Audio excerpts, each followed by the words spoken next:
ಚಾಮರಾಜನಗರ ಜಿಲ್ಲೆಯ ಗುಂಡ್ಲುಪೇಟೆ ತಾಲೂಕಿನ ಕಾಲೋನಿಗಳು ಹಾಡಿಗಳಲ್ಲಿ ವಾಸ ಮಾಡುವ ಗಿರಿಜನರಿಗೆ ಹೊಸ ಮನೆ ನಿರ್ಮಿಸಿಕೊಡಬೇಕು. ಅಲ್ಲದೆ ಹಾಡಿಗಳಿಗೆ ಮೂಲಭೂತ ಸೌಕರ್ಯಗಳನ್ನು ಕಲ್ಪಿಸಿಕೊಡಬೇಕು. ಹೀಗಂತ ಕರ್ನಾಟಕ ಆದಿವಾಸಿ ರಕ್ಷಣಾ ಪರಿಷತ್ ಜಿಲ್ಲಾಧ್ಯಕ್ಷ ಎನ್ ಸುರೇಶ್ ಆಗ್ರಹಿಸಿದ್ದಾರೆ. ನಗರದಲ್ಲಿ ಸುದ್ದಿಗಾರರೊಂದಿಗೆ ಮಾತನಾಡಿದ ಅವರು, ಜಿಲ್ಲೆಯ ಗುಂಡ್ಲುಪೇಟೆ ತಾಲೂಕಿನ ಚೆನ್ನಿಕಟ್ಟೆ, ಕಾರ್ಯಮೋಳ, ಮದ್ದೂರು ಕಾಲೋನಿ ಸೇರಿದಂತೆ ಗಿರಿಜನರು ವಾಸ ಮಾಡುವ ಹಾಡಿಗಳಲ್ಲಿ ಮನೆಗಳು ಶಿಥಿಲಗೊಂಡಿದ್ದು ಕುಸಿದು ಬೀಳುವ ಹಂತ ತಲುಪಿದೆ. ಅಂತಹ ಮನೆಗಳಲ್ಲಿ ವಾಸ ಮಾಡ್ತಿದ್ದಾರೆ. ಏನಾದ್ರೂ ಜೀವಕ್ಕೆ ತೊಂದರೆಯಾದ್ರೆ ಸರ್ಕಾರ, ಜಿಲ್ಲಾಡಳಿತವೇ ನೇರ ಹೊಣೆಯಾಗುತ್ತದೆ. ಹಾಗಾಗಿ ಕೂಡಲೇ ಇತ್ತ ಕಡೆ ಗಮನ ಹರಿಸಿ ಮುಂದಾಗುವ ಅನಾಹುತಗಳನ್ನು ತಡೆಯಬೇಕು ಎಂದು ಒತ್ತಾಯಿಸಿದರು. ಗಿರಿಜನರು ವಾಸ ಮಾಡುವ ಕಾಲೋನಿಗಳು ಹಾಡಿಗಳಿಗೆ ಮೂಲಭೂತ ಸೌಕರ್ಯಗಳನ್ನು ಕಲ್ಪಿಸಬೇಕು. ಉತ್ತಮ ರಸ್ತೆ ನಿರ್ಮಾಣ ಮಾಡಿಕೊಡಬೇಕು. ಮದ್ದೂರು ಕಾಲೋನಿ ಸೇರಿದಂತೆ ಇನ್ನಿತರ ಕಡೆ ಉತ್ತಮ ರಸ್ತೆ ಇಲ್ಲದೆ ಮಳೆ ಬಂದರೆ ರಸ್ತೆಗಳು ಕೆಸರುಗದ್ದೆಯಂತಾಗಿ ಓಡಾಡಲು ನಿವಾಸಿಗಳು ತುಂಬಾ ಕಷ್ಟಪಡ್ತಿದ್ದಾರೆ. ತಾಲೂಕಿನ ಹಾಡಿಗಳಲ್ಲಿ ವಾಸ ಮಾಡುವ ಗಿರಿಜನರಿಗೆ ಹೊಸ ಮನೆ ನಿರ್ಮಿಸಿಕೊಡಬೇಕು. ಹಾಡಿಗಳಿಗೆ ರಸ್ತೆ ಸೇರಿದಂತೆ ಮೂಲಭೂತ ಸೌಕರ್ಯ ಕಲ್ಪಿಸಿಕೊಡಬೇಕು. ಇಲ್ಲದಿದ್ದರೆ ಗಿರಿಜನರೊಂದಿಗೆ ಹೋರಾಟ ಮಾಡಲಾಗುತ್ತದೆ ಎಂದು ಸುರೇಶ್ ಎಚ್ಚರಿಕೆಯನ್ನ ನೀಡಿದ್ದಾರೆ. ವರದಿ ಹೊಮ್ಮ ನಂಜುಂಡನಾಯ್ಕ, ಪ್ರಜಾಪವರ್ ಟಿವಿ, ಚಾಮರಾಜನಗರ.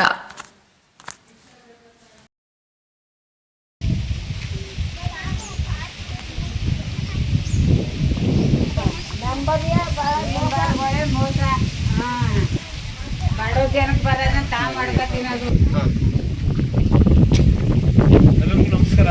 ಇವತ್ತು ನಾನು ಕರ್ನಾಟಕ ಆದಿವಾಸಿ ರಕ್ಷಣಾ ವೇದಿಕೆ ರಕ್ಷಣಾ ಪರಿಷತ್ತು ಸಂಘಟನೆ ಕಾರ್ಯಕರ್ತನಾಗಿ ಇವತ್ತು ಭೇಟಿ ಕೊಟ್ಟಿದ್ದೀವಿ.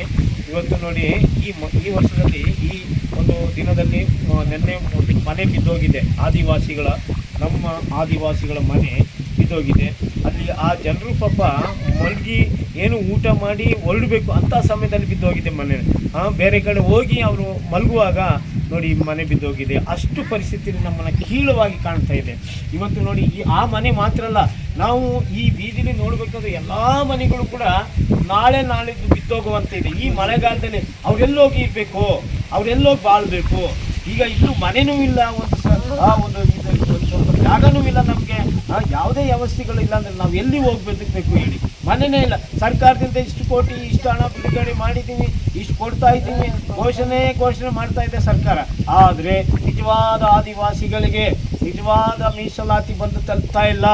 ನೋಡಿ, ಯಾವುದೋ ಒಂದು ವರ್ಷದಲ್ಲಿ ಇದನ್ನು ಕಟ್ಟಿಕೊಟ್ರು. ಅದು ಒಂದು 40-35 ವರ್ಷ ಕಾಲ ಮನೆ ಇದು ಹೊಸ ಅದು ಮೇಲ್ಮೇಲೆ ಈಗ ಕುಳಿಸಿ ಮರನಾಡು ಕಟ್ಬಿಟ್ಟು ಹೋದ್ರು.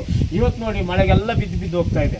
ದಯವಿಟ್ಟು ಸರ್ಕಾರದವರು ಗಮನಕ್ಕೆ ತಗೊಂಡು ಸಾಮಾಜಿಕ ಜಾಲತಾಣದ ಎಲ್ಲ ಜನತೆ ಇದಕ್ಕೊಂದು ನ್ಯಾಯ ಕೊಡಿಸ್ಬೇಕಂತೇಳಿ ಎಲ್ಲರಿಗೂ ಕೂಡ ನಾನು ಕೇಳ್ಕೊತೀನಿ. ಹೆಚ್ಚಿನದಾಗಿ ಸರ್ಕಾರದ ಇದಕ್ಕೆ ಸಂಬಂಧಪಟ್ಟ ಇಲಾಖೆಯವರು ಗಮನ ವಹಿಸ್ಕೊಂಡು ಇಲ್ಲಿ ಬಂದು ಸ್ಪಾಟ್ ಮಾಜರ್ ಮಾಡಿ ಎಲ್ಲರನ್ನೂ ಭೇಟಿ ಕೊಟ್ಟು ಇದಕ್ಕೇನು ಈ ಹಾಡಿಗೆ ಮೀಸಲಾತಿ ಸೌಲಭ್ಯ ಬನ್ನಿ ನೋಡಿ. ಮನೆ ಪೂರ್ತಿ ತೆಗೀರಿ ನೀಟಾಗಿ.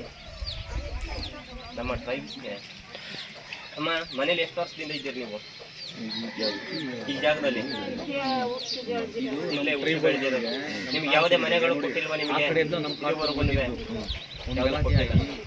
ಜನ ವಾಸವಾಗಿದ್ದೀರಿ ಇಲ್ಲಿ ಮನೇಲಿ? ಇವಾಗ ನಮ್ಮ ಜಾಗದಲ್ಲಿ ನಾವು ಒಟ್ಟು ಎಷ್ಟು ಜನ ಇದ್ದೀರಿ ಅವಾಗ?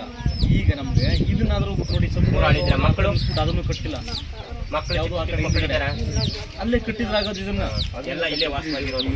ನೋಡಿ, ಇಲ್ಲಿ ನಮ್ಮ ಜನಾಂಗದವರಿಗೆ ಬೇಕಾದಷ್ಟು ಸೌಲಭ್ಯಗಳು ಬರ್ತವೆ ಸರ್ಕಾರದಿಂದ. ನಾವು ಹಂಗೆ ಮಾಡಿದ್ದೀವಿ, ಹಿಂಗೆ ಮಾಡಿದ್ದೀವಿ ಅಂತ ಎಲ್ಲ ಗೌರ್ಮೆಂಟ್ ಕೆಲಸಗಳು ಮಾಡಿದ್ದೀವಿ ಅಂತ ಎಲ್ಲ ಲೀಡರ್ಗಳು ಬೇಕಾದಷ್ಟು ಜನ ಬರ್ತಾರೆ. ಒಂದು ಮಳೆ ಸುರಿತಾ ಇದೆ, ಒಂದು ಮನೆ ಇಲ್ಲ ವಾಸವಾಗಿರುತ್ತೆ. ತುಂಬ ಪ್ರಾಬ್ಲಮ್ಗಳಿದೆ. ಮನೆಗಳು ಕೊಟ್ಟಿದ್ದೀವಿ ಬೆಟ್ಟಕುರುಬ್ರಿಗೆ, ಕಾಡುಕುರುಬ್ರಿಗೆ, ನಮ್ಮ ಜೇನುಕುರುಬ್ರಿಗೆ, ನಮ್ಮ ಸೋಲಗರಿಗೆ ಎಲ್ಲ ಕೊಟ್ಟಿದ್ದೀವಿ ಅಂತ ಹೇಳ್ತಾರೆ. ಯಾವುದು ಮನೆಗಳು ಕೊಟ್ಟಿಲ್ಲ.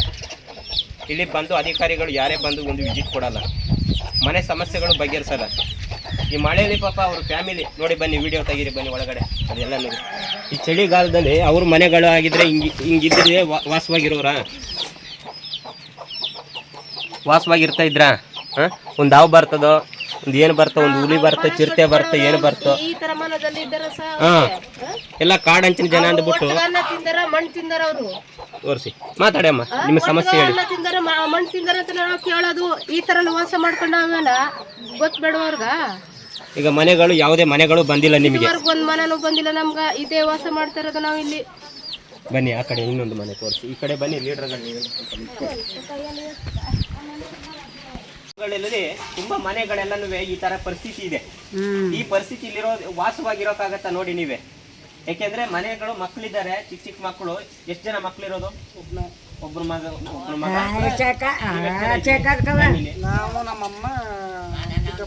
ಯಾರು ಅಮ್ಮ? ಅವರು ಬಾಮ್ಮ, ನಿತ್ಕೋ ಬಾಮ್ಮ ಈ ಕಡೆ ಬನ್ನಿ. ಬಾಮ್ಮ, ಏನಿಲ್ಲ. ಈಗ ಎಷ್ಟು ವರ್ಷದಿಂದ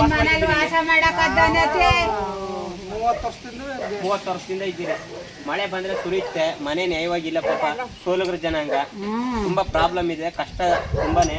ನೋಡಿ ಇವಾಗ ಮೊನ್ನೆ ಬಿದ್ದೋಗಿದೆ ಒಂದು, ಇದೇ ತರ ಮನೆ ಕಟ್ಟಿ ಈ ತರ ಪರಿಸ್ಥಿತಿ ಆಗಿದೆ. ಇದು ಸಂಬಂಧಪಟ್ಟಂಗೆ ಸ್ವಲ್ಪ ದಯವಿಟ್ಟು ನೋಡಿ, ಜಲ್ದಿ ಮನೆಗಳು ಕಟ್ಕೊಡ್ಬೇಕು, ಇವರಿಗೆ ಮನೆಗಳಾಗಬೇಕು. ದಯಮಾಡಿ ಮೇಡಮ್ ಅವರೇ ಮಾಡ್ಕೊಡಿ. DC ಮೇಡಮ್ ಅವರೇ, ನಮ್ಮ ಟ್ರೈಬಲ್ ಬಿಂದು ಮೇಡಮ್ ಅವರೇ ನೋಡಿ, ಸ್ವಲ್ಪ ನಮ್ಮ ಸಮಸ್ಯೆಗಳು, ನಮ್ಮ ಕಾಡು ಜನ ಸಮಸ್ಯೆಗಳು ಸ್ವಲ್ಪ ನೋಡಿ. ಕಾರೆಮೋಳ ಮುದ್ದೂರು ಕಾಲೋನಿ ಗಿರಿಜನರು ವಾಸ ಮಾಡುತ್ತಿರುವ ಮನೆಗಳು ಖುಷಿಯು ಅಂತ ತಲುಪಿದೆ. ಅದರಲ್ಲೇ ಗಿರಿಜನರು ವಾಸ ಮಾಡ್ತಾ ಇದ್ದಾರೆ. ದಯವಿಟ್ಟು ಈ ಗಿರಿಜನರ ಮನೆಗಳನ್ನು ನೋಡಿ ಸಂಬಂಧಪಟ್ಟಂಥ ಅಧಿಕಾರಿಗಳು, ಸರ್ಕಾರ ಬಂದು ಹೆಚ್ಚಿನ ನೋಡಿ ಅವರಿಗೆ ಗಮನಿಸಿ ಹೊಸ ಮನೆಗಳು ಕಟ್ಟಿಕೊಡಬೇಕು ಅಂತ ಕೇಳಿಕೊಳ್ತೇವೆ. ಸುರೇಶು, ಜಿಲ್ಲೆ ಅಧ್ಯಕ್ಷರು, ಕರ್ನಾಟಕ ಆದಿವಾಸಿ ರಕ್ಷಣಾ ಪರಿಷತ್ತಿಂದ ಆಗ್ರಹ. ಅವರಿಗೆ ಅದೇ ಮನೆಗಳಿಂದ ವಾಸವಾಗಿದ್ದಾರೆ. ಅದೇ ಮನೆಗಳಲ್ಲಿ ಅವರು ಜೀವಕ್ಕೆ ಏನಾದರೂ ಹೆಚ್ಚು ಕಮ್ಮಿ ಆದರೆ ನಾಳೆ ದಿನ ಜಿಲ್ಲಾಡಳಿತ ಮತ್ತು ಸರ್ಕಾರನೇ ನೇರ ಹೊಣೆ. ಆದಷ್ಟು ಬೇಗ ನಮ್ಮ ಗಿರಿಜನ ಹಾಡಿಗಳಲ್ಲಿ ನೋಡಿ ಮನೆಗಳ ಸಮಸ್ಯೆಗಳನ್ನು ಬಗೆಹರಿಸಿಕೊಡಬೇಕೆಂದು ಸರ್ಕಾರ ಜಿಲ್ಲಾಡಳಿತಕ್ಕೆ